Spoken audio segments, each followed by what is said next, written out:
Hello, all my chickadees.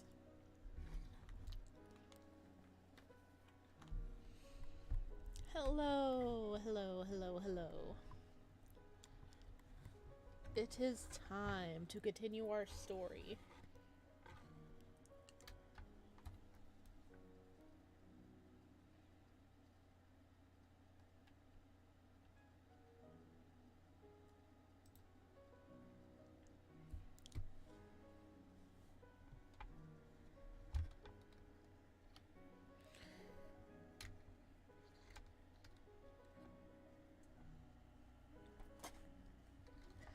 I hope everybody has been doing great. I know I missed streaming with you guys last week. But, sometimes things happen. But it is time for us to dive back in and see what trouble Aura is going to get into this way. Alright, let me do a little YouTube intro. Hello, all my chickadees! Welcome back to Mannequin Academy. My goodness. This is part... I don't even know anymore. Maybe 7 or 8? If you want to see the other parts and catch up on the story, they are uploaded on my YouTube. And they have their own playlist, so you can just go there and check up so you can see what the heck Aura's been getting up to, which has been a lot. And yes, we're gonna go ahead and jump in and see what happens this time. Where did we leave off? Oh yeah, spicy. Okay, I think we left off right here, right? Yeah, we left off here.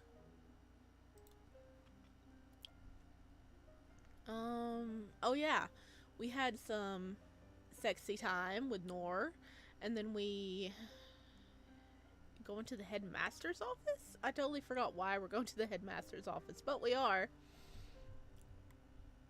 So let's check this out.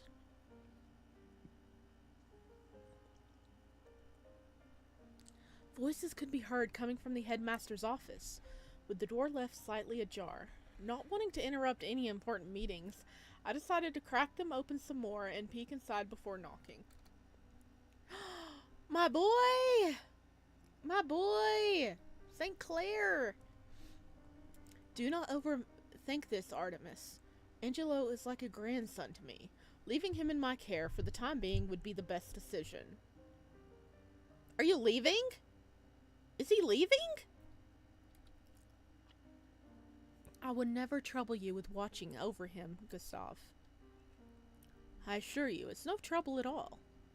Besides... Oh, Mr. Moonbell, how long have you been there?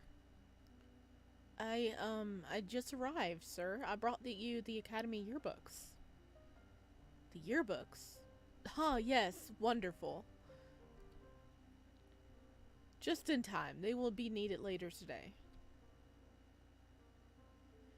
Professor St. Clair bowed, then excused himself from the office, saying that he still had one class left to teach today. I handed the yearbooks to the headmaster, mindfully occupied with what I found in the storage room, then turned to leave as well. Is St. Clair going somewhere? He better not be. Oh, Hylia! Hello! Welcome in!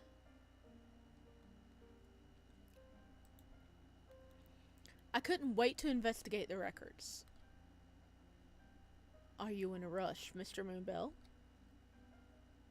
Sir?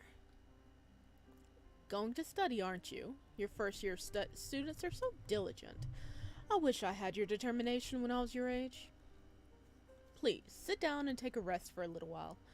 Let's have a chat. Okay. Not us being alone with the headmaster. Yeah, this isn't nice. Yeah, I just want to go, do some snooping. The headmaster gestured towards a single chair on the opposite side of his massive desk, then took a seat himself. We've not had the opportunity to get to know each other. I pride myself on understanding my students, Mr. Moonbell, not as a group, but rather as individuals with unique goals and needs who, once in a while, need some guidance. I'm here for them, after all. I want to know what they strive to achieve in this academy and later in life. But not only that. I want to be aware of their joys and fears, their desire too. All things that make up who they are and what motivates them. My students are an inspiration that keeps this academy live and operating. My creative muses, you could say. Or it's just like, okay. I'm afraid I neglected you in that regard. Therefore, I want to make amends, if you allow it. Documents piled on the headmaster's desk. Letters, stacks of notes with surnames, hours, and dates on them, even student exams. When he noticed me looking, he smiled, gathering the latest and putting them in one of his desk drawers. So, how was your life before coming to Mannequin Academy, Mr. Moonbell? Why does everybody want to know? We don't want to talk about it. We don't. What headmaster is this motivated? I don't even think I knew my headmaster's name.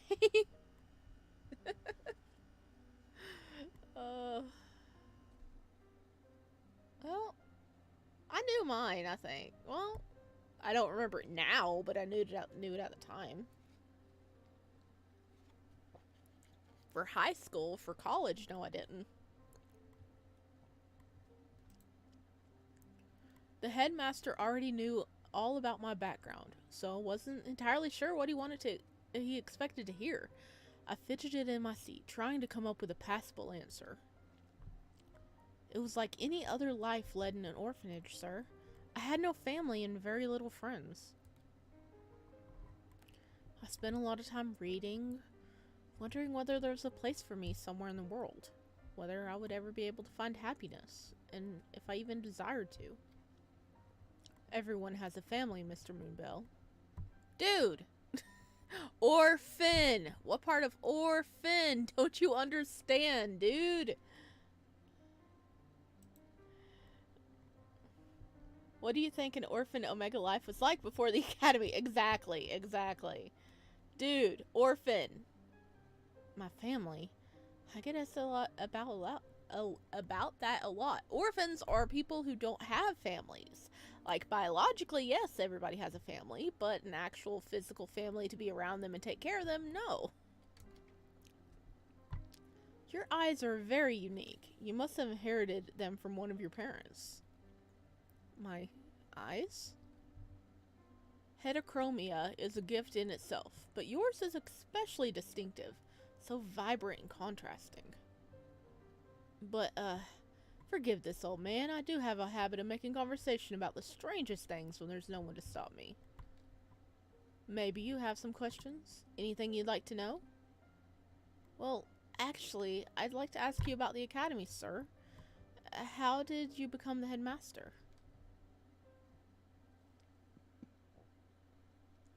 You call us students an inspiration, but I can only imagine how difficult it must have been to rise to such a position. I'm afraid the answer might disappoint you. Mannequin Academy, as you know, was established in place of one of the default theater's facilities. The actors' living quarters, to be precise. I was the one who established it over 20 years ago. You? Sir? I know what you must be thinking, but I was a younger, more energetic man back then, and I had all the funding that I needed for my family's inheritance. I could invest in anything, so I thought. Why not start a school? So you purchased the entire premise of the Grand Rose Theater to turn into an academy? Yes. My family had some capital invested in the theater, and I was quite familiar with its situation at all the stages. It was unfortunate that it had deteriorated so much, and when the land became as cheap as it did, I simply had to act in order to preserve it. The Rose used to be an awe-striking place.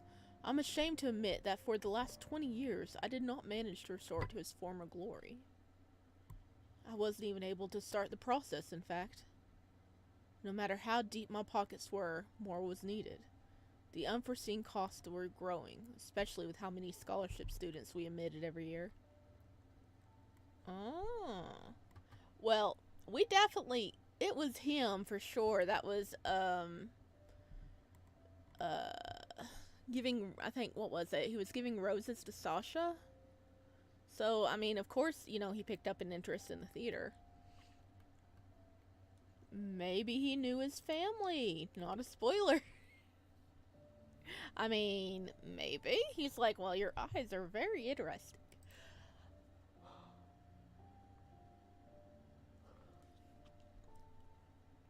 Your work is admirable. Why did the theater deteriorate? You mentioned that the theater deteriorated. How exactly? It does interest you, doesn't it? Ask the questions. Yes, I'm asking the questions. Since the first day you come into my office and looked at the cabinet. Yeah, we were curious. No, I mean, I didn't.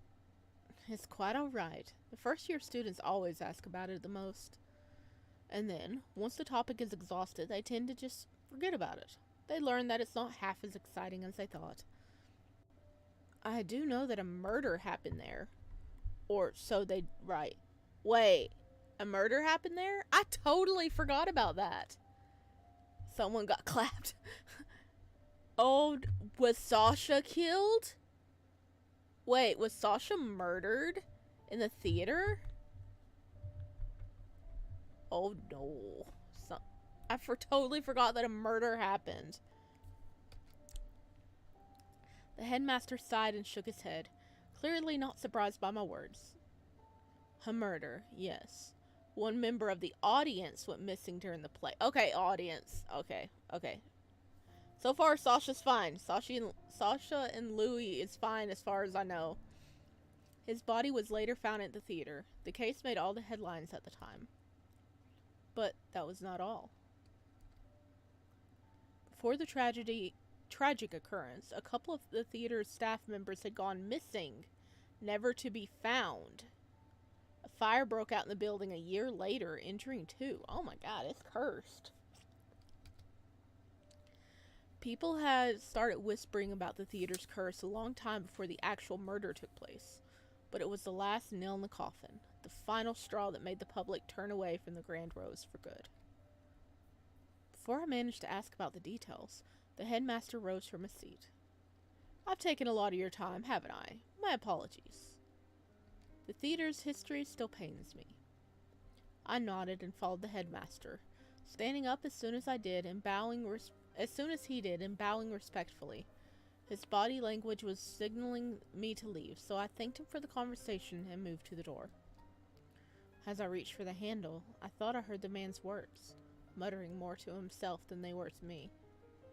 I wish things didn't turn out the way they did. No, it was someone with blonde hair. Oh, okay. I didn't read that. Go back. In the afternoon, I spent almost an hour talking to the headmaster. In the end, I spent almost an hour talking to the headmaster. When I was finally dismissed, the clock showed 5 in the afternoon. There are hundreds of students in the academy.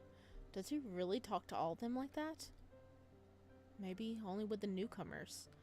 I should ask Nor and Esha. This is their first year here as well. As I went upstairs, my mind drifted to Nor once again. It happened when my thoughts soften these days. They wrap themselves around the tall, handsome Sinketi, and I refuse to let go. Recall the various angles of his face, the way the sun reflected off his earrings, the way the corner of his lips tilted upward asymmetrically when he was amused. Suddenly, I was overwhelmed with the urge to see him. He might be in his room. Classes are over for the day. It was probably, certainly, reckless to go to the Alpha Wing to check. It is reckless, dude. How many times? How many times, Aura? My god. Even with Oscar and Raymond gone, the Alpha Dormitory was still an off-limits area for Omegas. Then why are you going?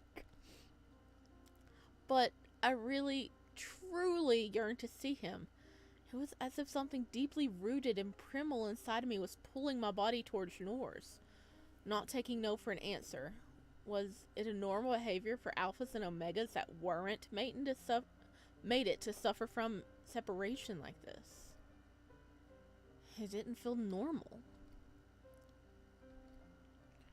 I have to go see him. I'll be careful. Oh, I've heard that before. Oh, problem child. The Alpha dormitory was mostly empty except for a few students here and there, but no one paid much attention to my presence. Not wanting to invite any trouble, I headed straight to Nora's room. The fact that he still even has the thought, does he have the memory of a fish? I know, right? So many disasters has happened and he's just like, oh my god. I know I have a memory of a goldfish sometime, and I do believe he does as well. My gosh. He has no self-preservation instinct. He doesn't. At least no one's paying any attention to him. Here it is. He might not be home. I guess he's not there after all. Too bad. He might be visiting with his brother. I walked around for a bit, hoping to stumble across Nora in the park or in the common room, but it was fruitless. When the sky finally turned back, I decided to go back to my room. My head was full of thoughts. I knew that falling asleep while in that kind of state was out of the question, not to mention that it was still relatively early. Cammy hadn't returned to the room yet. I pulled out the theater records from my bag and decided to give them a closer look instead. Woo, time to snoop. Alexander Liloff. Louis Ardell. I should have asked the headmaster about them. He mentioned that he was involved in the theater's affairs, so he had to know them at least a little. He had that article in his cabinet, too. The records were full of names that didn't tell me anything. From the stage director and his assistants through people that worked on the lighting and the scenography to main sponsors. I skimmed over them, not particularly interested. The list of the stage play titles were much more revealing. The grand row seemed to grow together with Liloff as the man was present in every single one since the Rose Prince, which only made sense if he was considered such a sensation at the time. The theater clearly wanted to make the most of him. And, from what I can see, Louis Ardell was often his co-worker. They were partners in 5 other stage plays. They had good chemistry. I read through the description of each, finding that Alexander Liloff often portrayed fragile Omegas experiencing the hardships of life, while Louis Ardell supported him as a strong alpha and companion and lover. How typical. And yet the public seemed to love it, never having enough. I guess the actors are to thank for that. They had to be great at making the characters come alive and amazing the audience with captivating drama, even if the plot was rather simple. I checked the records and put them behind other books on my... Okay. Man, I can't read today. I closed the records and put them behind other books on my part of the shelf, then reached for the hand mirror. As Nora said, the item looked expensive. It was weighty and intricate, with handmade ornaments and crystal glass. If it was something from 20 years ago, it barely aged, and yet it looked like it belonged in a different era. What is it, though?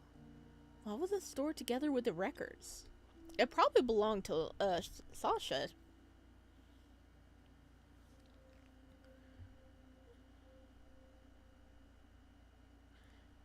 I'm pretty sure that a stage prop wouldn't be so well made. Upon closer examination, I noticed a tiny curved front on the inner rim of the enveloping of the glass. The writing read, "Always yours." Light? Is it coming from the side entrance again? I tiptoed to the window. It was difficult to see where the flickering light had come from. It could either be from the side entrance like last time, or the common room on the first floor. It's not late yet. I can still go out and see what's going on. Oh, is it the twins? Or is it the alphas sneaking in? I put my shoes on and left the room. Surely enough, when I looked out the window from the dormitory corridor, I saw shapes of people near the side entrance. Honestly, I'm starting to think that someone is breaking into the academy at night. I have to see what's going on. Pushing the thought that I was doing something stupid again to the back of my mind. Well, at least he's acknowledging he's doing stupid this time. He's like, well, I'm just gonna push that thought aside. What could happen? I left the Omega wing and went downstairs. Immediately, I noticed that the light in the common room was on, even though the corridors were already empty at this hour. Maybe it's Cammy. He hasn't returned to the room, so... Forgetting about the mysterious silhouettes for a moment. He does have the memory of a goldfish. At least he's self-aware. He is, but he isn't doing nothing about it. He's like, well, this could be stupid. Nah, I'm good. Oh, child. Forgetting about the mysterious silhouettes for a moment, I decided to peek into the common room and see who was there. To my surprise, it seemed empty except for 2 people. Hang on. Okay, hang on.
Okay, I'm back. Sorry. I have a friend that's in the big city nearby, and there were some things I needed to pick up, and they're like, "Well, I'm out there. I'm going to pick up stuff for you. I'm just going to call you a couple of times and make sure this is what you need." So, I'm really grateful for that, and this is the only time they're out there. So, I'll have to pause again later. But we're going to continue right now. Professor St. Clair and his son Oh, the babies! My boy! My boy! Oh! Oh! There's his bite mark! There's his mark! Oh! Oh, they're so cute! Baby! That sucks that his stupid alpha, like, bit him like that, so he's, like, chained to that guy. Oh, it looks so sad. I hate it when you leave. Do you really have to? You know I do. It's only for a short while, though. A couple of days at most, like always.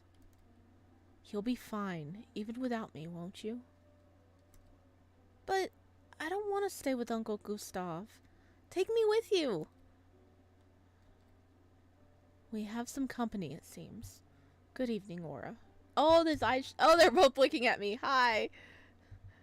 Why does that child look so creepy looking at me like that? He's like, how dare you interrupt time with my dad? Oh. Okay, theory time, because I have to drop theories. What if the reason he has to leave is because his heat's coming up and he can't share his heat with anybody but the person that marked him? And so he has to leave during his heat. My theory.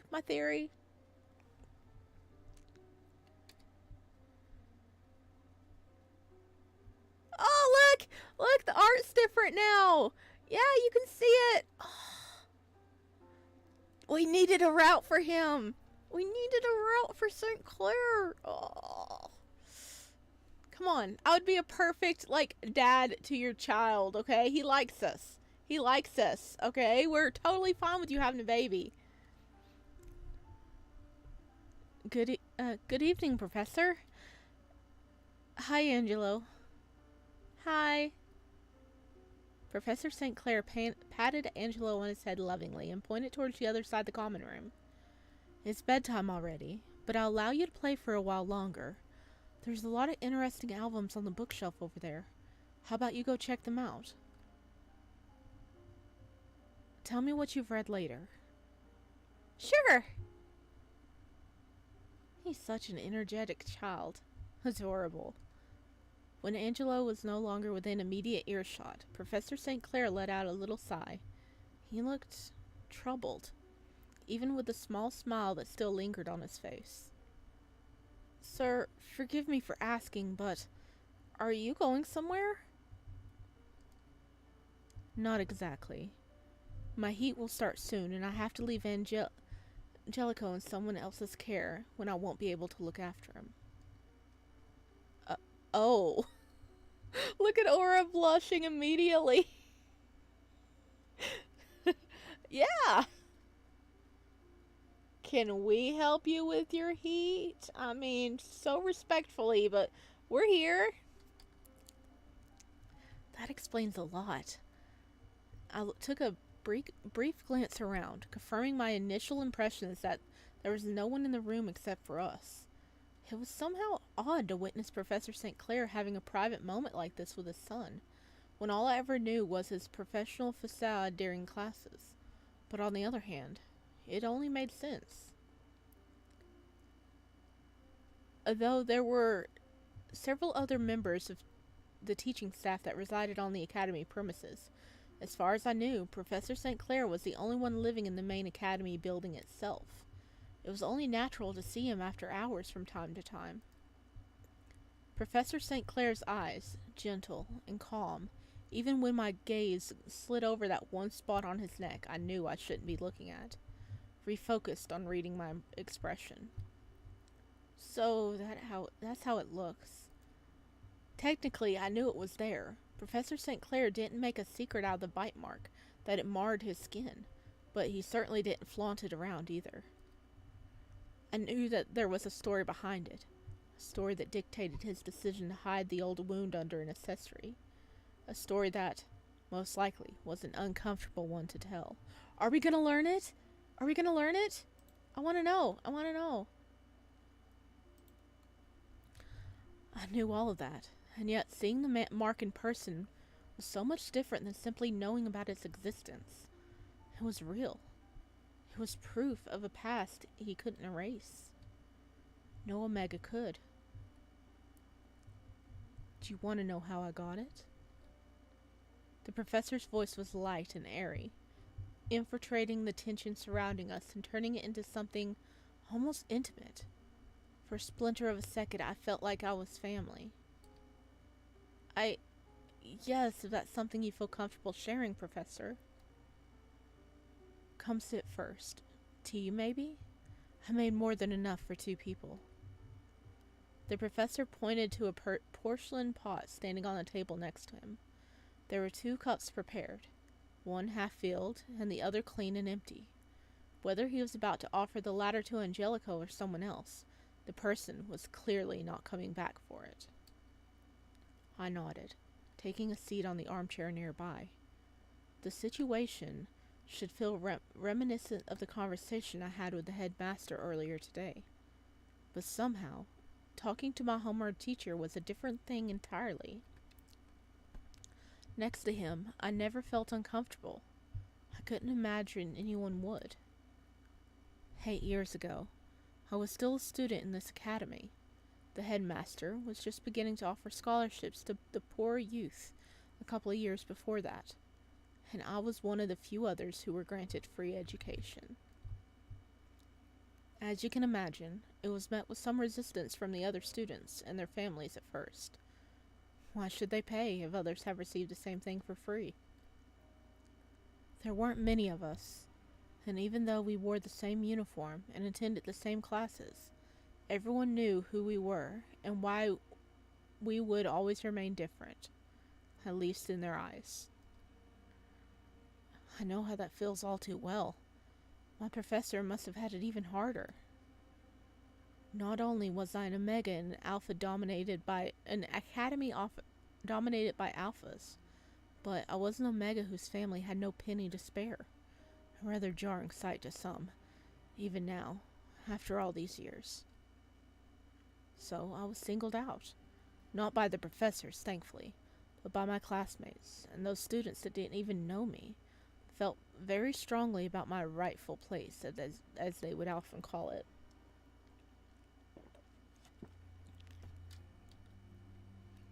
Hot shame burned in me at the thought of what the professor was describing, was something that applied to me as well.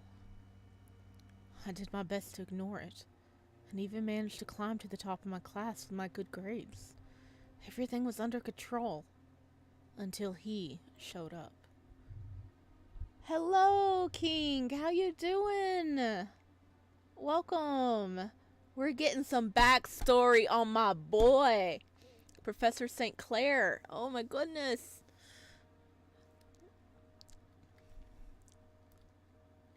He? Could it be the man that gave Professor St. Clair the mating bite? An alpha that had everything. A respectful background. More wealth that his family could count. Limited possibilities. He was objectively handsome too, so Omegas flocked to them whenever they saw an opening. He wasn't interested in them. At first, he seemed interested in nothing but his spotless grades, completely focused on beating my records. It wasn't long before we became rivals of a sort, though I never intended for it to happen. Maybe that's not the right way to put it. I was competitive, and I wanted to prove everyone that I could be the best. In a way, my determination was what sent everything crashing down. He would always try to coax a reaction from me in public, but the cleverly concealed mockery behind his words were never literal, never directed enough to raise suspicion. To my face, he was nothing but courteous. He wished me good luck whenever there was an important exam and praised me in front of the professors, saying that everyone should follow my example. He made it his mission to discover everything he could about me, my family, my friends, where I came from, and where I was heading. He even gave me a gift for my birthday, an expensive notebook that I silently swore to never use, despite the fact I'd never mentioned the date. The obsession he developed with me was unhealthy, and frankly speaking, I didn't understand where it came from. Was it born out of spite for a pitiful Omega being his equal? Or was it more than that? Things went truly downhill when he learned that a big company accepted my job application when I was close to obtaining my degree. I didn't know it then, but apparently his family was doing its best to use their influence to push him as a candidate, and failed. I think the shame of it was what triggered his desire for revenge. He knew very well that an Omega could be punished easily, so that an Alpha could ruin their life. Ridiculous, isn't it? I was careful, though, always watching my back even during my most vulnerable moments. I locked myself in my room every time I was in heat, refusing to go out even when it was mandatory to. One day, I was told that I couldn't stay in the room anymore. Then the academy doctor noticed some concerning results in my health tests and decided to link them to my heat spent without an Alpha. I was directed to the heat rooms and confined there, waiting in fear and unbearable hotness of my own skin for some unknown helper that could come and do his job. But a heat helper never came. He was there instead. Oh, did he use his influence to take the heat helper's space? Because the heat helper is supposed to they're infertile. They can't get the Omegas pregnant. He totally pulled strings to get in there. That is a load of bollocks. I'll have to rewatch what I missed then. Yeah, you haven't missed much. I just started a bit ago. It's just Aura getting in situations. He was just like, I miss Nor, and he was bopping over to the Alpha wing, Oh my goodness.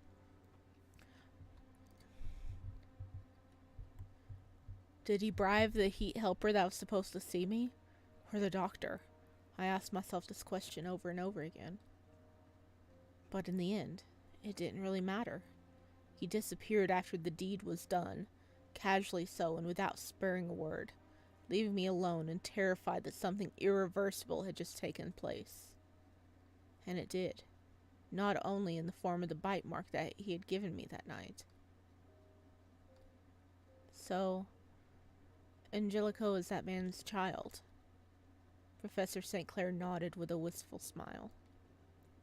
I tried to tell someone afterwards, but not many were willing to listen. He was the one with the connections and reputations. He was the Alpha, and therefore his word was always worth more than mine. What about the headmaster? Headmaster believed my story to a degree, but it was difficult to make my case when the academy doctor, the heat helper, and he all testified otherwise. Needless to say, I lost the job. Not only the newly formed bond pained me, but the pregnancy turned out to be a difficult one, even at an early stage. My grades declined, and so did his interest in me. The headmaster pitied my circumstances enough to offer me a position as professor after graduation. It was a great kindness on his part, given that at the time, getting pregnant in the academy meant breaking one of his core rules, and in turn, getting expelled. Becoming a professor meant a steady flow of income and a roof over my and Angelico's head. It was more than I could ever dream of anywhere else. Naturally, I agreed. The professor's words waited in the air, heavy and infectious. I didn't expect to hear any of them. Didn't expect to learn something so private about the man that inspired me with his kindness and dedication every day. What should I say? What kind of reaction would be proper? Stubbornly, my inner voice remained silent. I apologize if the story was too much. The reason I decided to share it is that something bad seemed to have happened to you as well recently. Am I correct? Yes, you are very correct. We were very close to being. Yeah. Well, we were in one end, because I got a bad ending, but yeah. Man, I feel sorry for our boy. He was marked out of, like, spite and jealousy. For a pure act of revenge, he was marked and impregnated. So nobody believed him because the other guy had the money and the connections to do whatever the freak he wanted. And he would have been expelled too. But I mean, at least the professor took a little bit of, or the headmaster took a little bit of pity on him, and he was like, okay, well, you can become a professor. So, my goodness, that is horrible. How do you have many friends, Aura. One of them reached out, consciously or not, signaling that something wasn't right. Damn, he's cold and savage. Yeah. Man. Poor St. Clair. Ugh. We needed a route for him. I want to make him better. I want to make him happy. He's having such a bad life. And I mean, he got pregnant while he was at the academy. So, I mean, he could have gotten pregnant when he was like 18 or 19. So, like, right. And then, like, 8 years later. That was 8 years ago. So, Angela was like 7.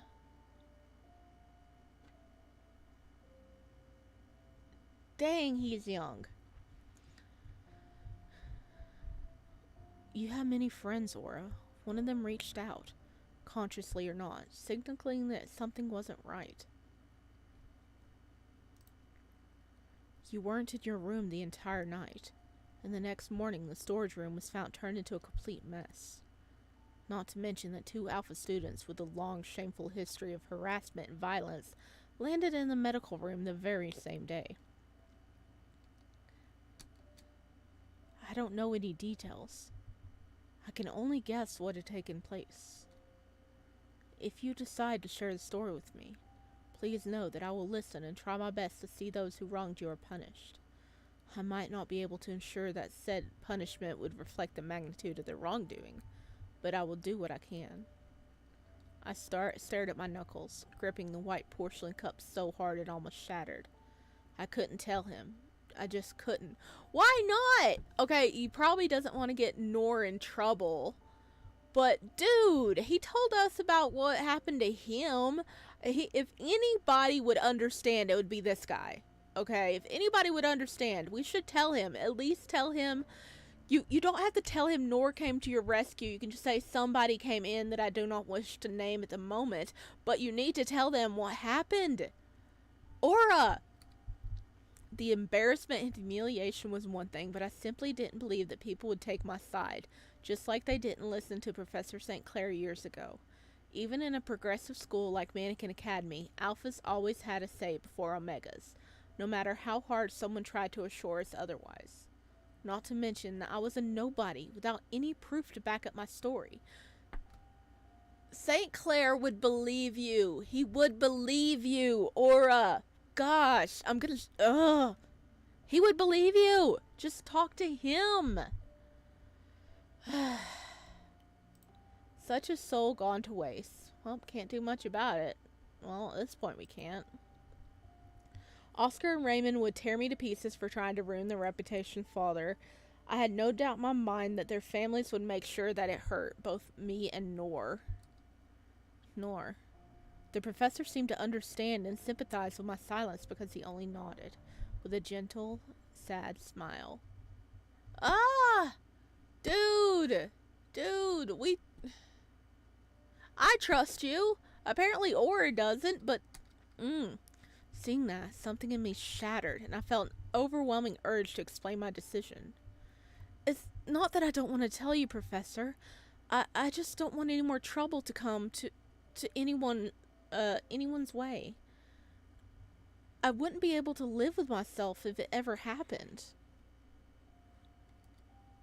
So, it's not yourself you worry about. No, Aura never worries about himself. He...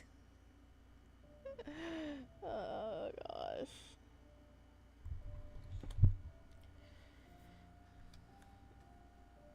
You weren't alone. Someone else was there helping you. I've already gathered that much. It wasn't a statement. It wasn't a question, but a statement. The emotions behind it was hard to read. I suppose that, given the evidence of the brutal fight that occurred in the storage room, and was undoubtedly found, it only made sense that a third party was involved in the incident. Yeah, you're not much of a fighter. Not that I doubt your prowess in any way, but the person that punished Oscar in your stead didn't hold back. Well, perhaps a little. He was trying to hold back on him, but then they opened their big mouth and insulted his brother, and he had none of it. He was like, okay, listen. You want to be knocked unconscious? This is how you get knocked unconscious. Enough not to kill him.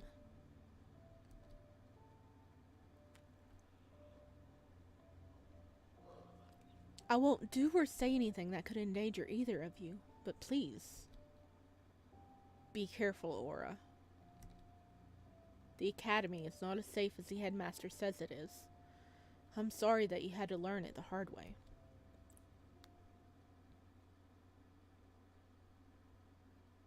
Caught in an unexpected exchange with Professor St. Clair, I returned to the Omega Wing later than I planned.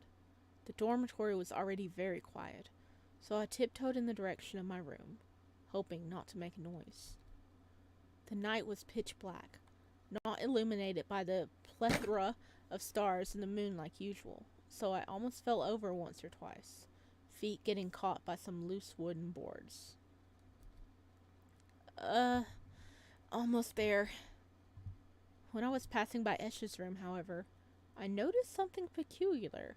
There was light coming from inside, one I could see from under the door in the glaring empty keyhole, an indication that he wasn't yet asleep despite the late hour. And there's this distinct scent surrounding it, a strong, fragrant wave, not yet at its full potential, but certainly getting there. Is he in heat? Every Omega smelt different during that time, so it wasn't always all that obvious, but in his case, I was almost certain. I stopped right in front of the door, wondering whether I should offer Esha my help. Did he have enough water? Did he eat well before it started? Was he at all prepared?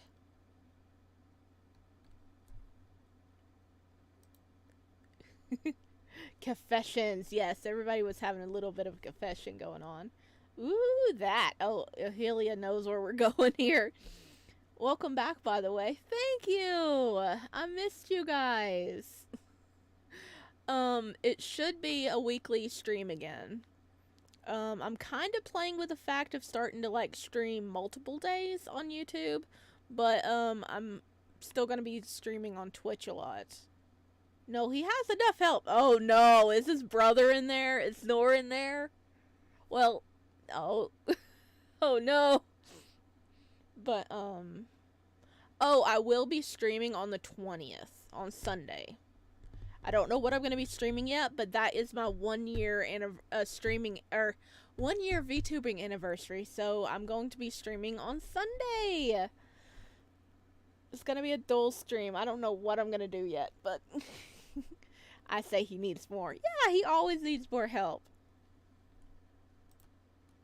Remembering his sickness from not long ago and growing increasingly concerned, I raised my hand to deliver a light knock on the door and let him know I was there. It's bad, isn't it? Seems worse than usual. I stopped dead in my tracks when I heard a low voice coming from the room.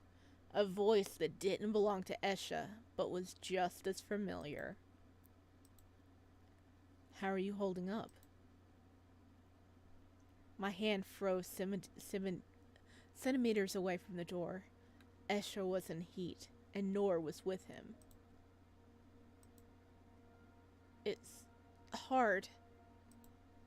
A quiet rustle came from inside the room as someone shifted on the bed. I think you have a fever. Do you need... A pause. I held my breath so abruptly it hurt. Yes. Yes, please. Thoughts raced in my head. What was happening? What were they doing? I couldn't help but picture things that couldn't possibly be taking place between the siblings. But if Esha wasn't he, and Nora was in the room with him, then... I bit on my lip hard enough to draw blood, but couldn't even properly feel it sting. They were always together. Inseparable. Almost like one person. Even though me and Nora had gotten closer, emotionally and physically, Esha was always in the picture, constantly watchful of his twin brother, wary, jealous. It was uncomfortable to admit, even to myself, but the thought had been plaguing me for months. I witnessed things between them with my own two eyes, after all, and no matter how much I tried to ward them off the back of my mind, the questions lingered, unanswered. I feel like Esha started looking at me differently, the way he reacted to me being away with Nor. But maybe I'm overthinking things. Whatever was going on in Esha's room, however, was not a product of my imagination. It was real. It was happening. Whatever was going on. I should leave. It's not my place. Staying here just to... It would be shameful. There's a keyhole! Look in the keyhole! Catching them in 4K. We know what they're up to. But I really want to know. Because all of it could be one huge misunderstanding. They were together, but perhaps Aisha's heat was just starting and he wasn't yet in need of anything. Maybe Nor was there to see him get comfortable. Maybe he was about to leave as soon as Aisha's heat got more intense. As his brother, Nor surely developed some resistance to Aisha's smell. They were twins. Family. They looked out for each other. There were so many possibilities, and I could have easily taken the entire situation out of context. I hoped I did. What should I do? Oh no! Oh no! Go back to your room. Stay and listen. Try to peek inside. Okay, oh no. Okay, it's gotta be a stay and listen or try and peek inside.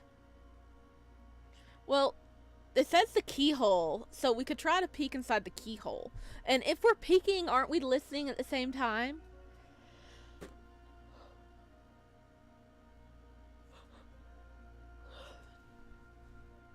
Okay, Ohelia says we should stay and listen.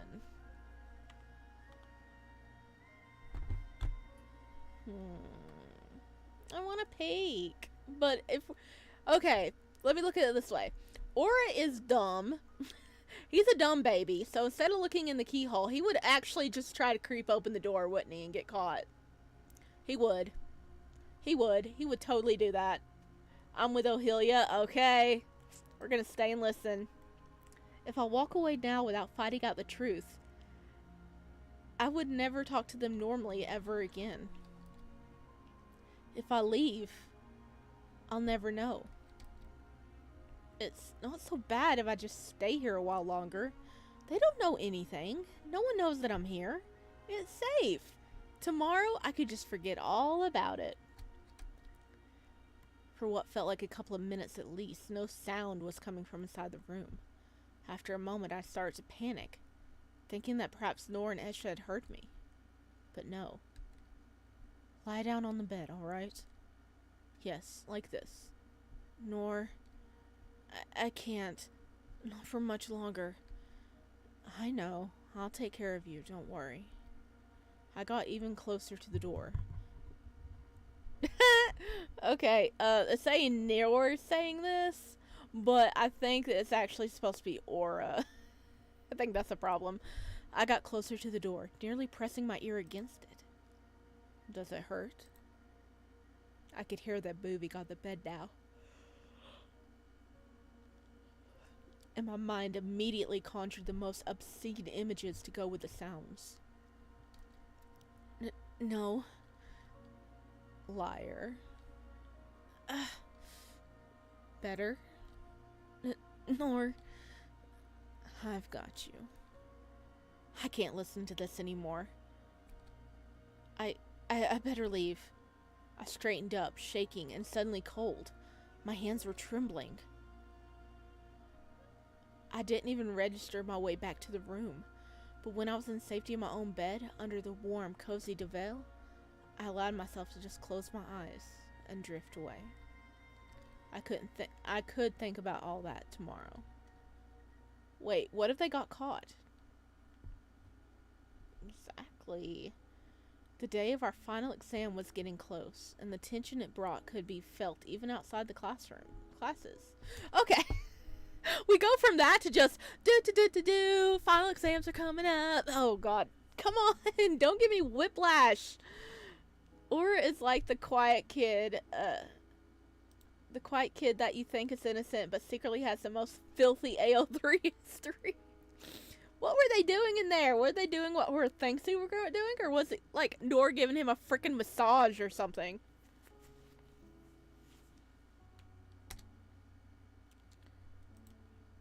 The Omega dorm was unusually quiet these days. Every afternoon was the same. As soon as the students retired to their rooms after classes, most of them closed the doors and committed to studying until late hours, oblivious to anything else taking place in the academy. Yes and no. That's not helpful, Ahelia.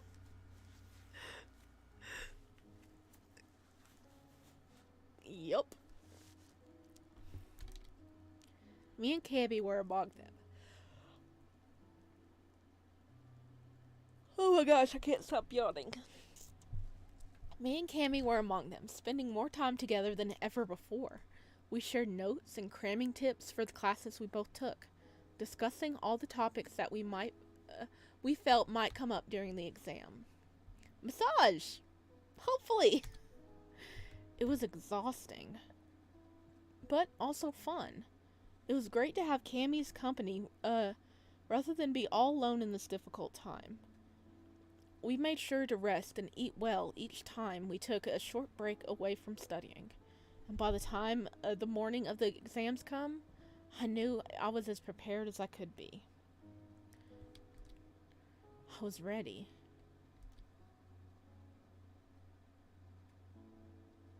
Okay, that's enough. Cammy shut the sociology book closed and threw it on his desk with a loud thud. We're crazy! Our first exam starts in 30 minutes? And we're sitting here studying even now. Well, I love Cammy so much. He's an angel in every route. He good boy. Well, honestly, whenever I was in college, I would do that. I would, cram study right before the test. I'm officially done. Period. I can't memorize anything beyond what I already know. If they choose to ask me about the ancient history of the Omega laws, I swear I'm gonna lose it. I nodded sympathetically, giving Cammy a small chuckle. My own book landed in my bag as I stood up, stretching before I swung it over my shoulder and moved to the door. Unlike Noah, who's non-existent in anything but his route. Yeah, Noah just doesn't exist unless you're going after him, does he? No more studying. Let's do this. Good luck, boys. BRB, I need a coffee refill. Ooh, you go get that coffee, King. I never studied, but I passed, so I think I'm good. Good job, Ohelia. I know this isn't how you're supposed to do college, but I would cram study right before for 10 minutes right before the exam. And I made passing grades. I graduated. We're good. Because I have, Aura's form of memory, like a goldfish. It'll go in one ear and out the other, so that was how I had to do it. But yeah, never studying and you passed? Heck yeah.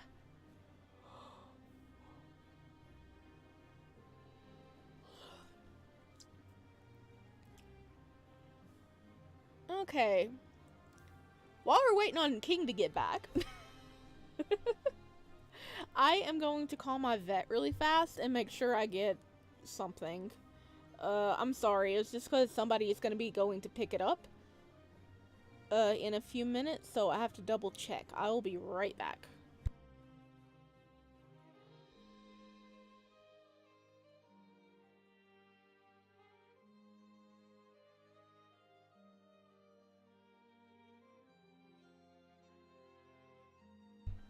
Never mind, lines are busy. Okay. There's a line of students all the way to the examination room. It seems that we are not going to be asked to enter by name, but at the time of arrival. Now that I look at all those terrified faces, I actually feel more than nervous. But I did my best reviewing the lectures. If I fail, it'll just mean that I'm not good enough to be here in the first place. Don't think like that, buddy. Don't think like that. You got this. As if reading my mind, Cammy nudged me with an elbow.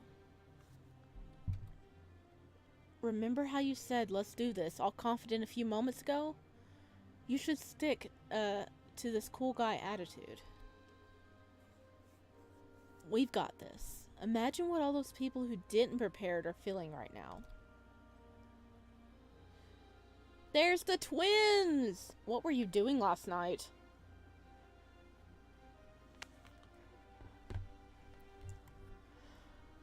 I'm back! Coffee acquired. Heck yeah. Welcome back. Oh hell, look at that. Everybody's already here. It's so crowded. We should find the right line. Our first exam today is from geography. So it should be in A01, in front of the library. Right, let's see how long it is. I hate standing in queues. They didn't notice me. Maybe that's for the better. All of a sudden, I could feel my chest tighten. I actively avoided the twins ever since that night, which luckily wasn't very difficult thanks to our individual schedules and exam preparations. But now that I saw them, the memories were back with redoubled strength, hitting me like a ton of bricks. I didn't want to allow myself to think about what I saw. What do you mean? You mean what you heard? What you heard? You didn't see nothing. I didn't know how to approach it. Whatever they felt for each other, was it really my business to pry into it? But it is. Because you love him. I bit down on my lips, trying to choke off that pitiful voice that resonated in the back of my head, saying that whatever hope I harbored had died back then. Nor was dear to me, so much that I had trouble going to sleep, knowing that whatever I felt for him might not be reciprocated at all. I wanted to talk to him, desperately wanted to ask him all those questions that were eating me alive. I wanted him to look me in the eyes and say that he and Esha, that they... Aura? It's our turn. Oh, you're supposed to be getting your head in the game, buddy. This is not it.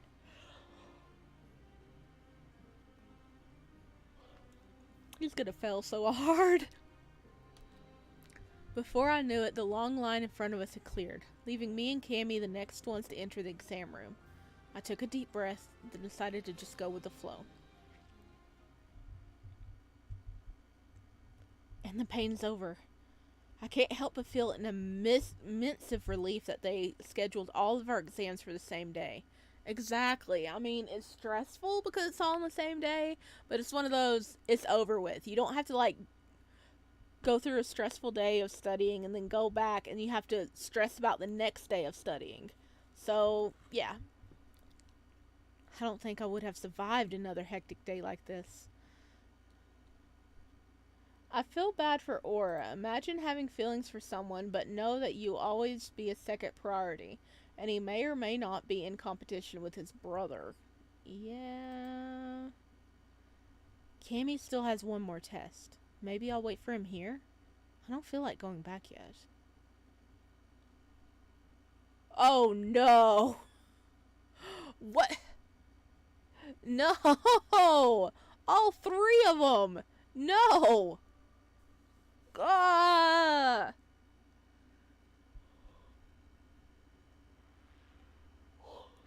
Vincent, you little bastard! What are you doing there? So Oscar and Raymond are back already. Well, it's the day of the exam, so of course they had to come. Unlucky. I had to run into them. All three final bosses appear. Play some boss music right by now. I made myself as small as possible, squeezing between other students to make the trio walk past me without noticing. An irrational wave of fear rose in my gut at the sight of the two alphas, apparently already recovered, grimacing openly as Vincent babbled. Those exams were a joke. How could they make them so difficult, especially the social science one? Boss music begins playing. Thank you, King. I hate St. Clair. He's always so, so many open questions with no answers to pick from. How are we supposed to know what to write? Because you pay attention in the class. That's how you know how to write. It's called studying. It's called listening. It's called learning and retaining information. Ugh. I thought his exam was really easy. Stop whining already. It's your own fault for taking his shit class, Vince. Of course he did. He's such a good Omega. Shut the fuck up. Did anyone ask you for an opinion? I wonder how well you did. How was your architectural exam, Oscar? I think I caught a glimpse of your very empty paper. Did Raymond just nope out? That's what I thought. Your old man is not going to be happy. He tried so hard to secure you that internship, and it all depended on your score today. Not my fault. I couldn't study. I nearly goddamn died. Exams were the last fucking thing on my mind, you know. Don't worry about my old man. He knows all about it already and is dealing with things. He ain't gonna be mad at me. Not like you ever studied before, but yeah, I suppose. Good for you. Speaking of which, Vincent leaned close to Oscar, just as they passed a group of students that I was hiding behind. You still owe me the full story. Of how you got your ass handed to you? This is not good. If Oscar told his father, Nora's gonna be in trouble. All because of me. I'm so tired. So glad to see that you survived on this onslaught. And you've been waiting for me, My head turned into Cammy's direction with a slight delay. A gaze that lingered where Oscar, Raymond, and Vincent had disappeared, now snapping to him abruptly. Is everything okay? No, it's not okay. It's not okay, Cammy. It's not okay. I smell that someone didn't pass. I smell that too. The smell of failure or disappointment. Like, I have a feeling Daddy Dear is going to pull the strings and he's going to magically pass. Oscar and Raymond are back. So soon? Damn it, those bastards. I wish there was something that we could do about them. They shouldn't be able to return to the academy like nothing happened after what they'd done to you. Or tried to. It's not right. We can't do anything. I can't do anything except hide from them until graduation, I guess. Maybe they'll fail the exams and drop out. One can hope. Even though I wasn't feeling any better, I returned Cammy's faint smile with my own. Yeah, maybe. Do you want to hang out for a bit? I'm super hungry, and we deserve a break after all that. Right. We'll finally be able to sleep well tonight. Waiting for the exam results is so much easier than preparing for them, especially since I think I did well. Good job, Cammy. How about you? I remembered most things that came up, so I'm hoping for the best. I think our work will pay off. Knew it. It might be bad luck to celebrate early, but let's do it anyway and eat the best thing they have in the kitchen. I want lots of sugar in my food. And so I tickled the answer box at the very last second. It's crazy. I would have never thought that they'd ask us about the horse evolution chart, would you? I mean, come on, horse evolution. We spent about half an hour in the kitchen, but Cammy managed to eat 3 servings of yogurt, 1 muffin, and a fruit salad, all while talking about his exams and the most ridiculous questions that he could remember. I was thankful for his good mood, and even managed to find some peace of mind while listening to his excited voice. So, what are your plans for the break? The change of topic caught me off guard. I somehow forgot all about it. The worry I had about what would happen to me after the exams. But ever since Professor St. Clair assured me that I could stay in the academy, the matter got conveniently pushed to the back of my head. I'll stay here. I don't really have anywhere else to go. And I heard that there's a bunch of other students who don't leave during the summer vacation. Cammy cocked his head to the side. You could go with me. Or something. I'm gonna visit my grandmother, not that far from here. Really? And you would invite me? Why are you so surprised? You're my best friend here. Ever since my last roommate, ever since we lost contact, you're the only person that I want to be around. That means a lot. Thank you. I had no idea that Cammy considers me his best friend. But on the other hand, I think I feel the same about him. Ah, that's so cute. So, what do you say? She's living in the countryside. It's a very pretty place. You like going to the park, but just wait until you see the wilderness surrounding her cottage. The trees, the birds, and sometimes even cute foxes. My heart started beating a little faster at the idea I could go somewhere with Cammy, away from the academy and all my problems. The warm feeling of euphoria lasted a while, then faded after a somber, cold realization that if I left, I would have to do so without Nor. Without Nor. And I couldn't. I couldn't be so far away from him. Not when things were all around the place. When I didn't know for sure if we had a place to be. I don't think I can. I'd love to, I really do, but my situation is complicated. I just can't run away from it like this. Not before I had a solution. Can we go to the cottage in his route? I hope so.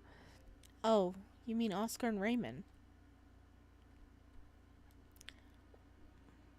The exams have labs dropping. The worst question I was asked was, what was the salary of nurses in 2008?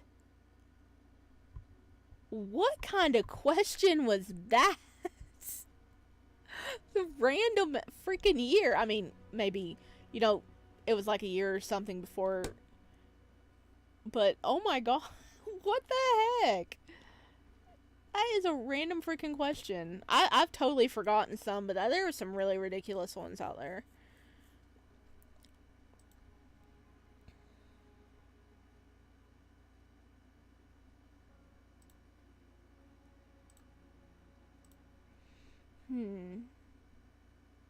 No, we are worried about them, but we're actually thinking about Nor. He's our best friend, so we should tell him. I mean Nor. Nor? Oh! So it wasn't a one-time thing. Is it something serious? Cammy's brows furrowed, as if he had trouble believing that I, or anyone, could actually date Nor. His fingers drummed against the table for a while. How did I not notice? We were very sneaky about it, I think. And it's not like... I'm not sure how serious it is, actually. We've been getting closer lately, more intimate for sure, but at the same time, how do I put it into words? At the same time, it feels like there's a major misunderstanding between us as well. And it's entirely possible that I simply don't understand his intentions. That didn't come out as well at all. Oh, Laura. Did you two talk about it? Nor seems like a guy that you can talk to about things. You know? No, he didn't talk to him about it.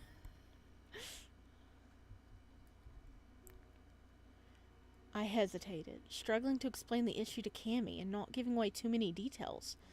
I obviously couldn't tell him the whole truth, how I thought that everything between me and Nora was going in the right direction, until I saw him in Esh's room during his brother's heat. You didn't see him. You heard him. There is a difference. You're driving me crazy. You heard him. You don't know what they were doing in there. You just heard voices and assumed you could fill out the image in your brain, okay? You didn't actually see them. But I'm sure you tried. You always do. Maybe it wasn't enough talking then. Maybe you should, I don't know, hit him up about whatever trouble you two are having. Yes, communication is key. Or I can always go kick his ass, just like I promised. That would be fun to see. That would be fun to see. I have a feeling Nor would actually let Cammy beat his ass. Because Nor's a good boy. He's a good boy. And he cares about Omegas. So I have a feeling he would... If Cammy felt like Nor deserved to get his ass kicked, and Nor, like, understood that, he would just stand there and let Cammy punch him. I headcanon that. I headcanon that. He'd be like, okay. Just let this tiny, tiny little twink Omega punch him as hard as he can, and Nor's just sitting there like, good job, you did a good job. Like, pat him on the head from, like, 3 feet up.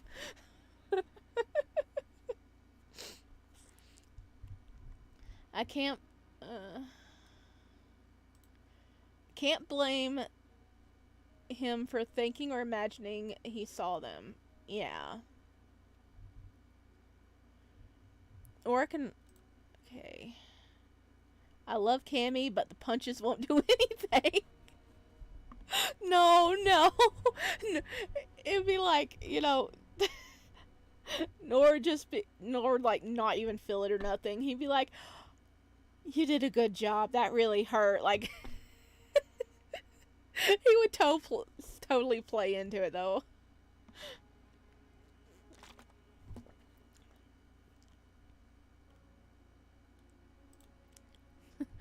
Maybe I mean I should go talk to him. I don't think I can do it anytime soon. Not when my thoughts are all over the place. And the situation is not as simple as it may seem. I get it. We finished the rest of our meal fairly quickly. Cammy didn't seem upset that I declined his offer to go on a summer vacation with him, but the dull feeling of having lost a great opportunity was still sitting heavily on my heart, burning with regrets. I'll go with him next time for sure, if he invites me again. Oh, I wish we could have gone with Cammy. We parted ways on the second floor, Cammy heading into to our room, and me to Professor St. Clair's office. I knew that there was some work that I could help him with concerning the exams, so I headed to his office, wondering what it was. Oh, is your heat over now, buddy? Well, it has been a few days. Please enter. Oh, Professor DiChario's here. You don't need to worry. We're gonna have lots of fun. Well, that's something to walk into. Hi? Professor DiChario is here.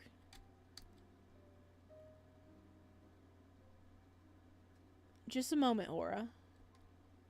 Professor St. Clair greeted me with a smile, then turned back to his guest. I'm sure, just don't take him hunting, please. Angelico is a sensitive boy, and he doesn't really understand the concept of death that well yet. Of course not. Hunting is not a job for a kid. Even I know that. How about taking him to the town, though. There's an art expedition dedicated to Senkeri in the National Museum during the weekend. I figured he'd like to see some of the things he knows from his textbooks in person. Unless it's overstepping the boundaries to leave the academy with him. If so, I completely understand that too. I have plenty of other ideas. It's not like the expositions is the only thing I have thought of, so... Lionel. Of course it's alright for you to take him somewhere. I know that you'll keep Angelico safe and entertained, which is why I asked you to take care of him in the first place. I trust you. They must be talking about Professor St. Clair's heat. I had no idea that he's that close with Professor DiCario, but hey, we found out last time DiCario is a good guy. He's like, he was like totally fine with an Omega getting up there and doing it. He's like, listen, you earned this. You earned this. You can do it. He's cool. He's cool. The scariest person in my opinion. I mean, yeah, Nora's pretty scary. At the same time, I respect them both a lot, and I kind of want them to be friends in their private lives. Is Professor Lionel single? Am I weird for hoping they become a couple? No, you're not weird. St. Clair needs a good alpha. He needs someone to take care of him. And he can trust. You know, but if he wants an Omega, he can go after an Omega too. You know, I don't mind. The two men talked for a while longer, though it was obvious they tried to wrap up the conversation because of my arrival. When Professor DiCario finally turned to leave, I noticed a faint blush on the apples of his cheeks as he walked past me on his way to the door. Oh, he likes him. He likes the pretty Omega professor. So, Aura, the task I have for you today is sorting today's exams. It's not a lot of work. I think we'll be done in less than half an hour if we hurry. I ship that. The speech he gave Aura won me over. Same. He won me over too. I like him. He's a good guy. I hope they end up together. The exams? Should I be allowed to see them? I took this exam myself. Each exam is in an envelope with a seal and its owner's name at the top. Don't worry. I nodded, feeling a little silly for asking. Of course, Professor St. Clair wouldn't be showing what other students wrote on their examination sheet, or allowing me to modify them. Let's get down to it then. Just like I was told, the assignment didn't take long. We had one shallow box for each of the classes and had to put the corresponding exams in each of them. It didn't escape my attention how Professor St. Clair was unusually quiet during the task, ordering the envelopes absent-mindedly and not trying to start a conversation like he normally would. He's got a lot on his mind, you know, especially with his upcoming heat. But at least he's got, like, a responsible person watching Angelico for him. He seems stressed. Is it because he had to leave Angelico for a few days, or is it something else? After the talk we had in the common room that evening, I couldn't help but feel protective of the professor. His life was hard, probably still is, and yet he never showed any of it to the students. I wanted to support him in whatever way I could.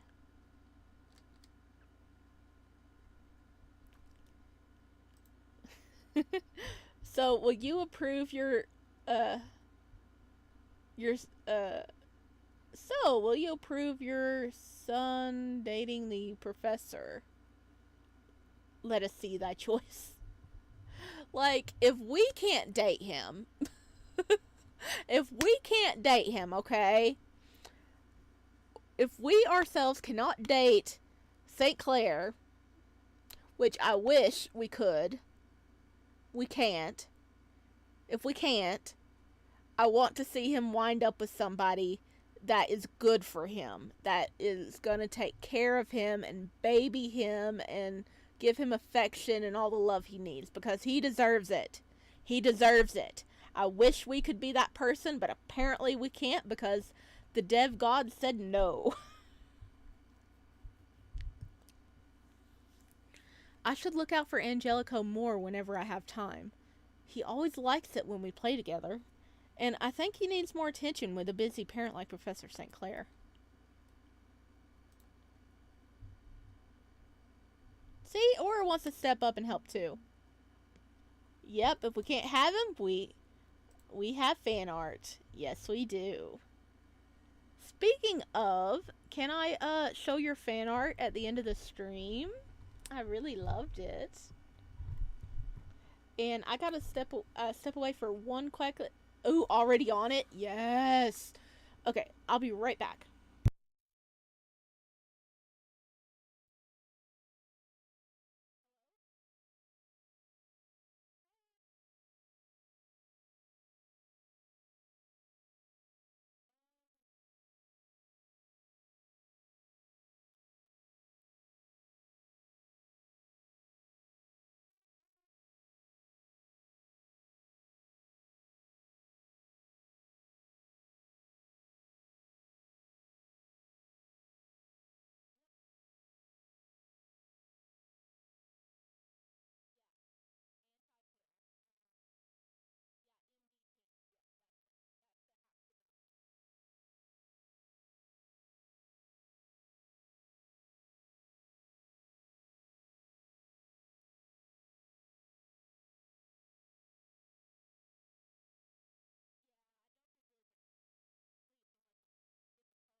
Alright, guys, I'll be back in just a moment, okay?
Okay, I'm back, guys.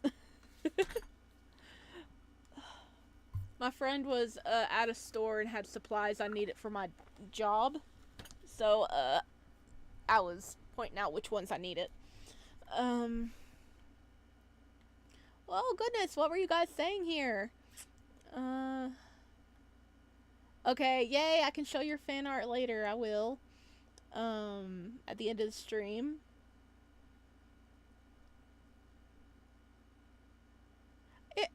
I loved it. It was cute. That's only the second time I've ever had fan art drawn of Sparrow, so I really, really appreciate it.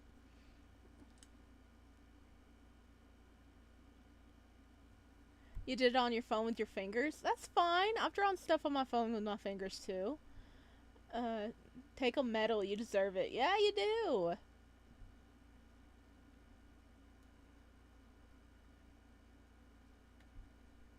I'm actually making a Mannequin Academy fan art for Nora and Aura on paper, and a video on paper is rough, but it's practice. Yeah, practice. You know, you gotta practice stuff, and that's gonna be so cute seeing fan art of them, though. Yeah, I'd like to see it too when you're done.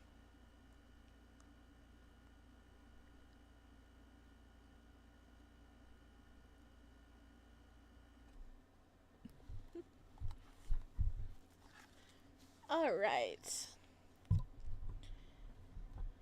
Do do do do do. All right, we're gonna jump back in. Goodness, my phone's going crazy. What's going on here? Okay.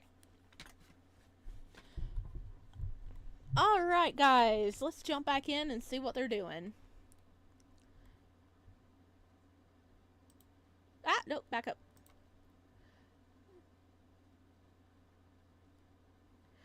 When my job was done, I left the office planning to go back to my room.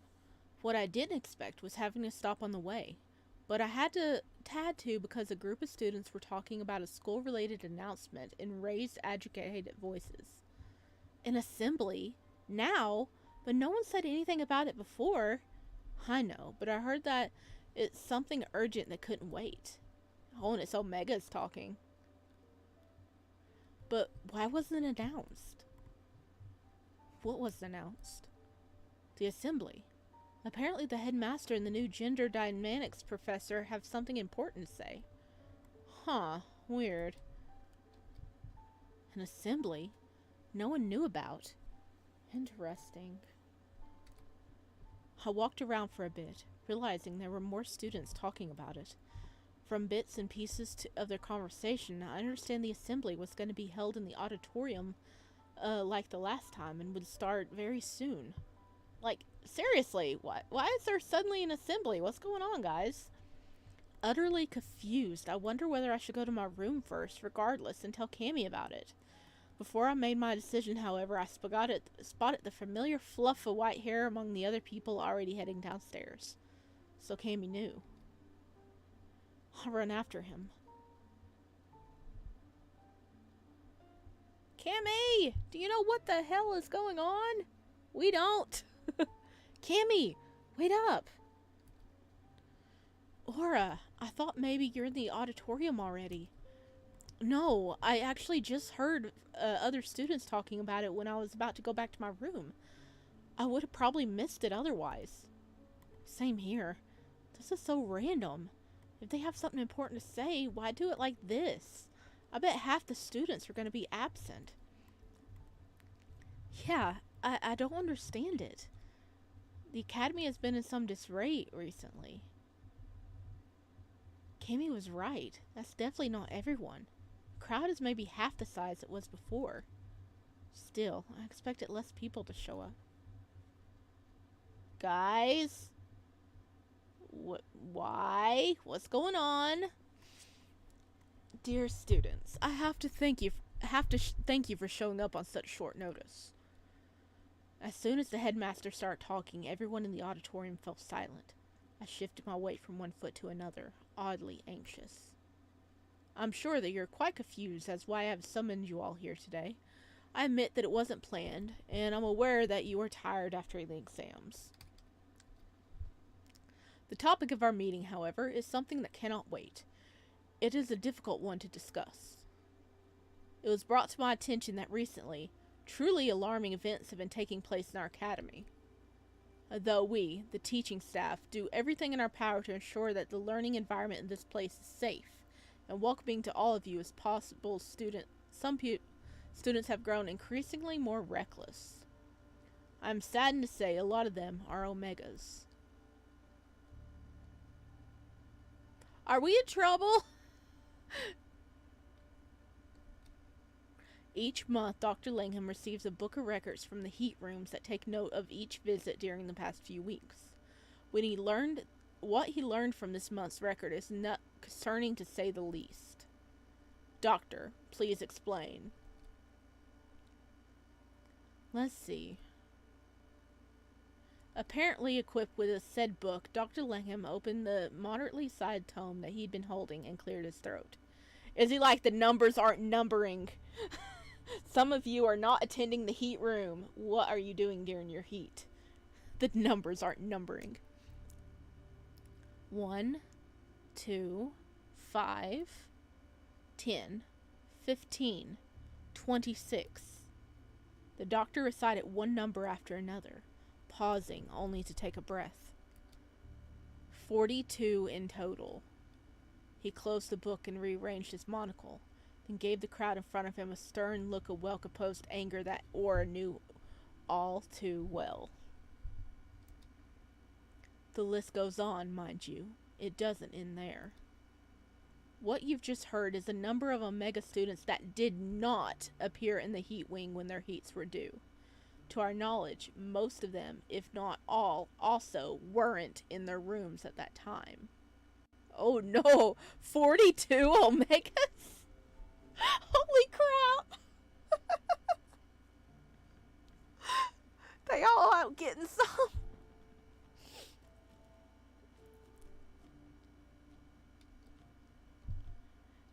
That leaves us with a question. Where were they?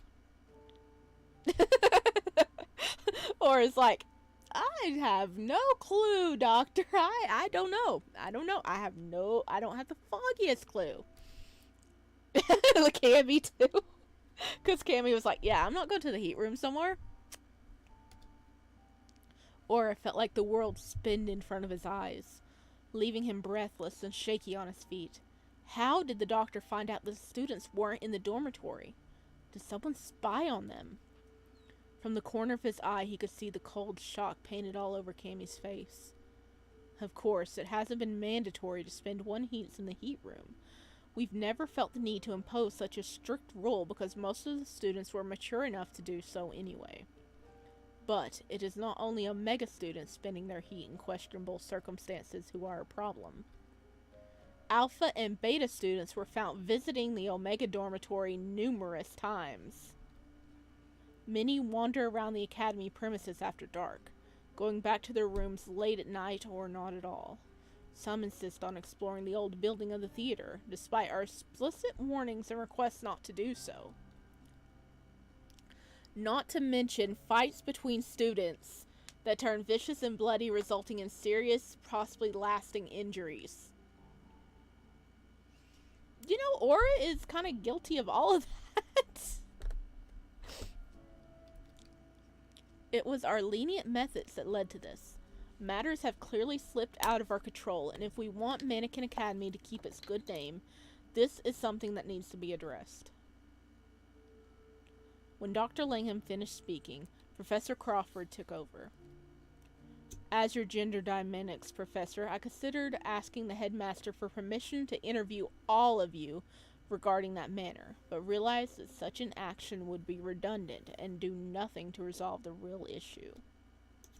This is why we decided that the new rules need to be established so that everyone feels safe again. Aura collects medals, doesn't matter if they're bad. He does. He has so many achievements.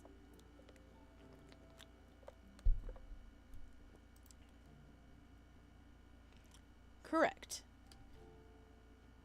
I swallowed a bile rising my throat. A lot of what Dr. Langham had described was me, or things that I knew about. I was reckless to assume that no one had noticed. As the headmaster of this academy, I feel disappointed that my trust in our Omega students were misplaced. I know many of you personally, and it saddens me to learn that you are not all the promising, upstanding individuals I took you for. Dear Omega students under my care, consider for a moment the extraordinary gift that has been bestowed on you. The opportunity to gain an academic degree at only educational institution in the country which offers higher educations to Omegas.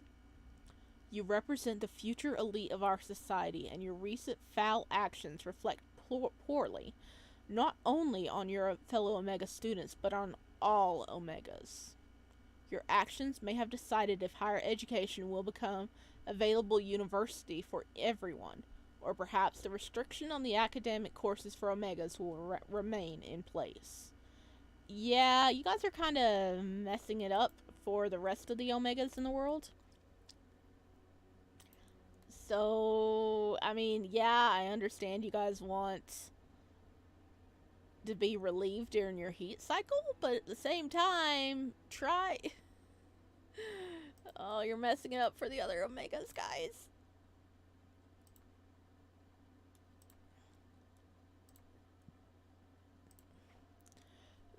Think not of your immediate bodily needs, but about your future, and above all, think about the historic responsibility that all of you bear for the future of kindred Omegas. All schools for Omegas have traditionally been single-gendered for reasons apparent to us today. Yet, I will continue to believe that all genders can learn under one roof. It behooves you to prove me right. The rules that we agreed on are not meant to restrict you. They're there to help you focus on the most noble of pursuits that you all signed up for when joining the Mannequin Academy, the pursuit of knowledge.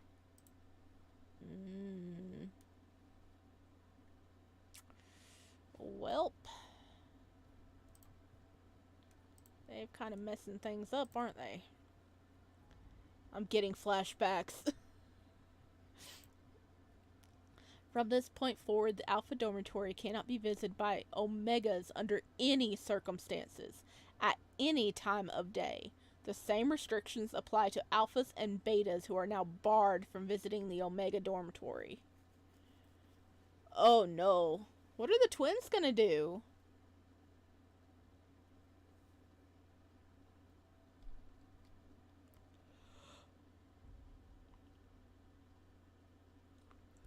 The only exceptions to this are the members of the student council and obviously the teachers. Next, all Omegas are forbidden from leaving their dormitory after dark. This isn't really such a draconian measure as it appears to be. Those of you who are unused to visiting other dormitories won't notice much difference. From the outset, the dormitories have been designed to be self-sufficient units. You have bathrooms, toilets, access to water, and other utilities. Heat rooms can be reached without the need to leave the safety of your dormitory. You can still visit your friends in other rooms if you want to study together. You're allowed to do everything that you could usually do in the Omega Wing. The only thing that you can't do now is leaving the dormitory at night. There will be teachers and other staff on duty to ensure that nobody breaks this regulation. So we have guards now. We can't leave. Wait, so Omegas can't leave their dorms at night, but Alphas and Betas can? How is that fair? We were informed that there would be a curfew in the dormitory starting from today, and that walking in restricted areas would now result in suspension or worse. The headmaster continued for a while longer before announcing the worst restrictions yet. What's worse? From now on, every Omega student is required to spend their heat in the heat wing. If their presence is not marked in the records, they will get expelled. What the malarkey is this?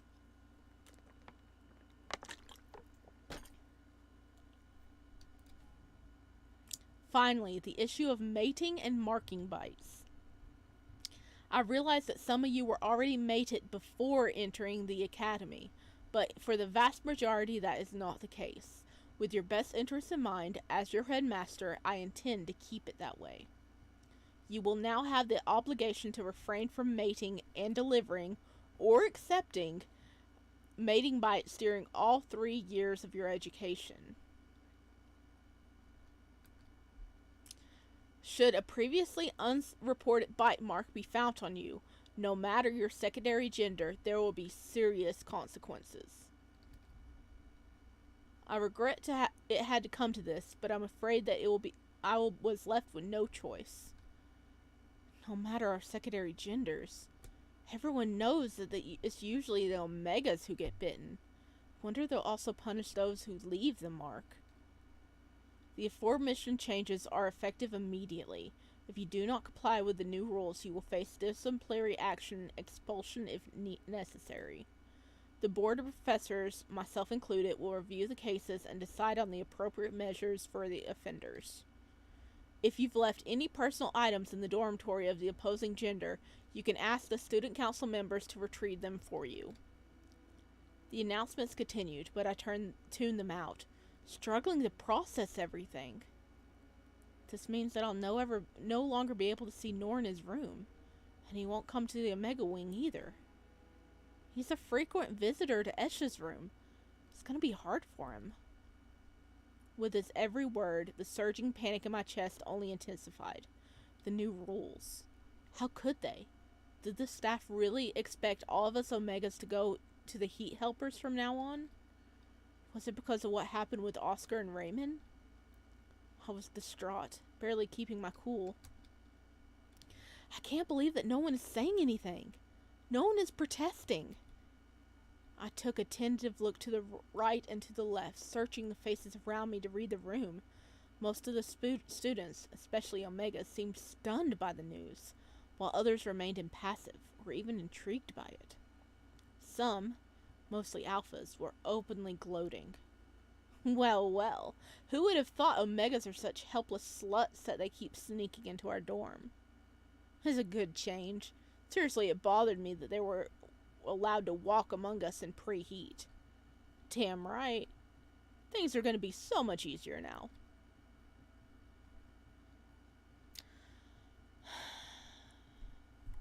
Why are they raising the security so high? Well, they're done. They're just like done.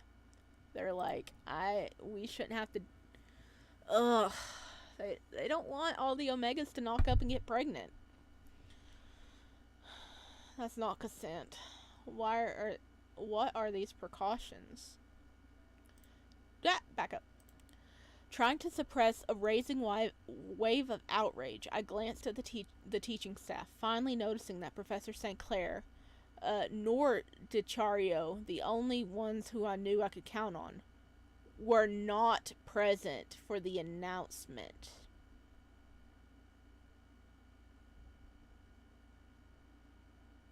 They're not there, so they can't say anything to oppose it.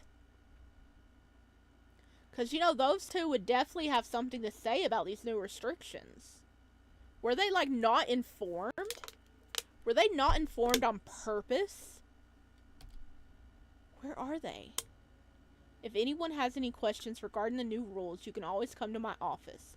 Dr. Langham and Professor Crawford are also available during the regular hours. What about the other professors? That'll be all for today. Once again, I apologize for the unusual timing and ask for your understanding. My dear students, thank you for working so hard to prepare for the exams. Forget about your worries, because for now, you can relax completely. Get ready for the new semester. Enjoy your vacation, everyone. You've earned it. Have a wonderful afternoon. As if I could rest after that.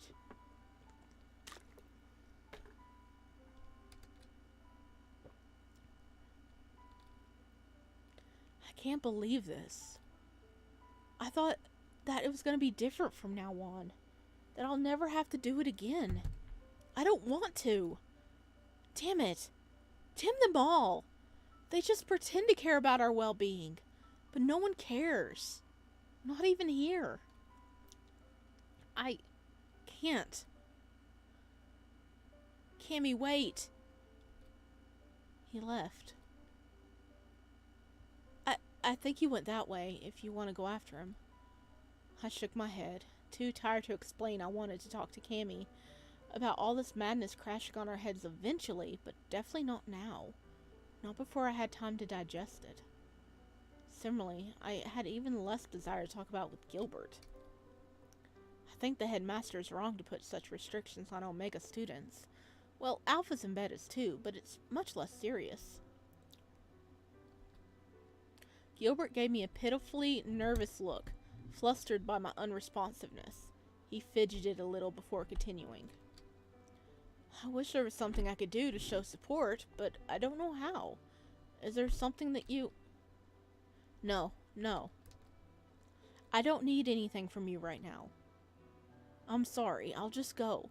Oh no! Aura's crying! Aura's crying!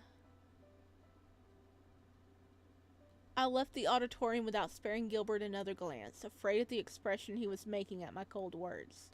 I knew I was harsh to him, but at the moment I simply didn't care enough to stop. My feet carried me forward until I came across the secluded alcove with an unobstructed view of the patio and the second dormitory building, away from everyone else. I didn't want to risk Gilbert, or anyone else for that matter, finding me. I rested my back against a cool wall, closed my eyes for a second. I felt numb, betrayed in a way, by the academy and the headmaster. No matter what he had said before, no matter how kindly he talked about his students, he clearly didn't understand Omegas and what they were put through every time they tried to insert themselves in a scenario meant only for Alphas and Betas. We were always to blame. If anything ever happened, everyone pointed their fingers at our flaws and our sins. We were the ones to take the strongest blow, because that's how everything worked. The worst of all is this feeling of hopelessness, the realization that in the end, I'm left without a choice. You were not alone. Was that a freaking ghost? I jumped to the side in bewilderment, eyes flying open. Someone had whispered right into my ear. There's no one here. Oh man, is it a ghost? Was I right about there being ghosts? Panic attack probably? I don't know, I'm not an expert. I mean, yeah. Okay, I hate to do this because I want to know what's going on, but this is where we're going to be leaving off today.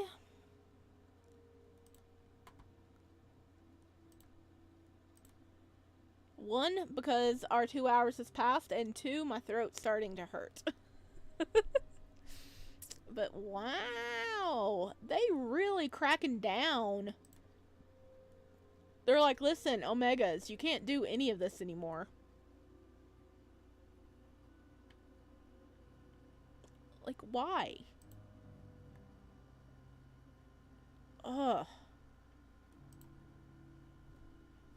That really sucks.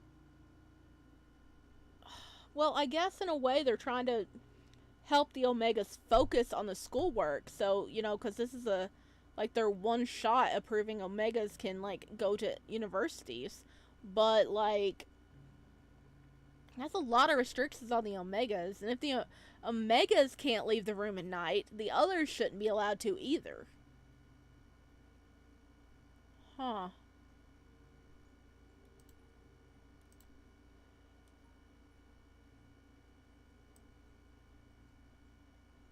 Yep, Omegas get one thing and Alphas take it away. Exactly.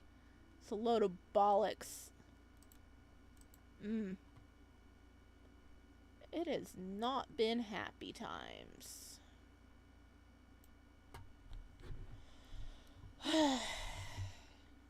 It's like, I wonder if they did find out about the fight with Nor and Oscar and Raymond.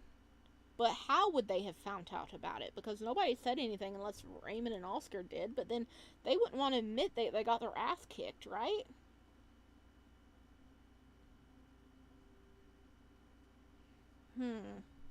What do you guys think? Not force them to go to the heat rooms. Exactly. Cammy's really upset about that. Because remember, Cammy had been going to the heat rooms, then he's like, I can't do it no more. I can't do it no more. And for his last heat, he found someone to help him through it because he couldn't stand the heat room. So, I mean, it's supposed to be like heat helpers that are infertile that come in and help. But what are they really doing if it's like making all these people step away? Because that's like 40, what was it, 42 different Omegas did not go to the heat room. So, have you thought maybe the heat helpers are doing something shady and they don't want to be in that?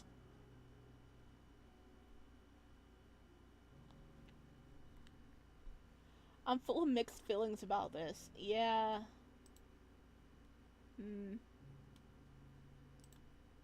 Alright. Give me a second here.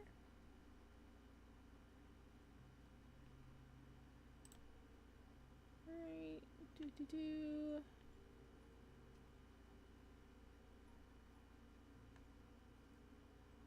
Where is this? I'm looking for something.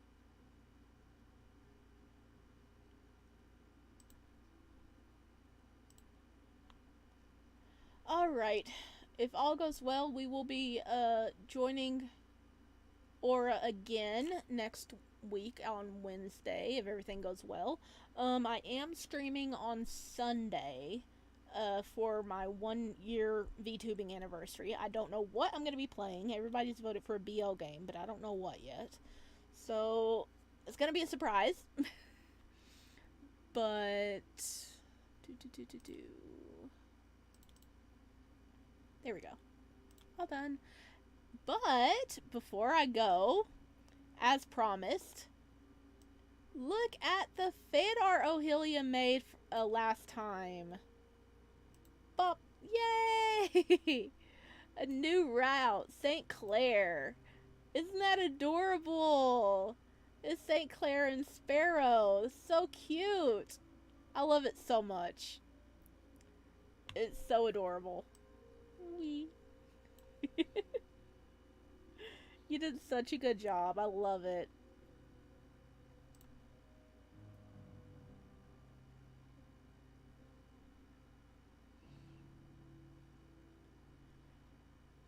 Bonjour. Hello, Fandy Twisted Wonderland.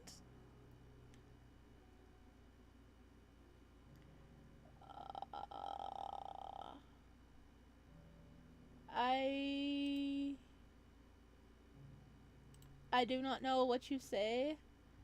Hello, welcome in. I do not speak French.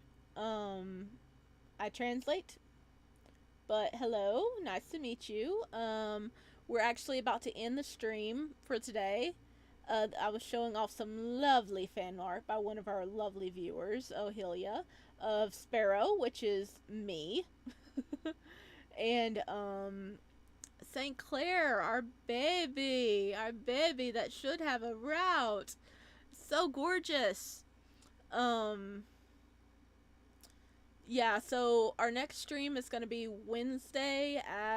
next Wednesday at possibly our next Mannequin Academy stream. That is, it's going to be next Wednesday at possibly 12 Eastern again.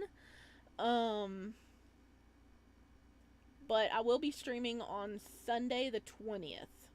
I don't know when yet, and I don't know what, but if you want to pop on by and say hi, you're welcome to do that for any of my lovely chickadees out there. But it is time for me to go, and I'm going to be sitting here like, why? Why are they doing all this to the Omegas? This is horrible.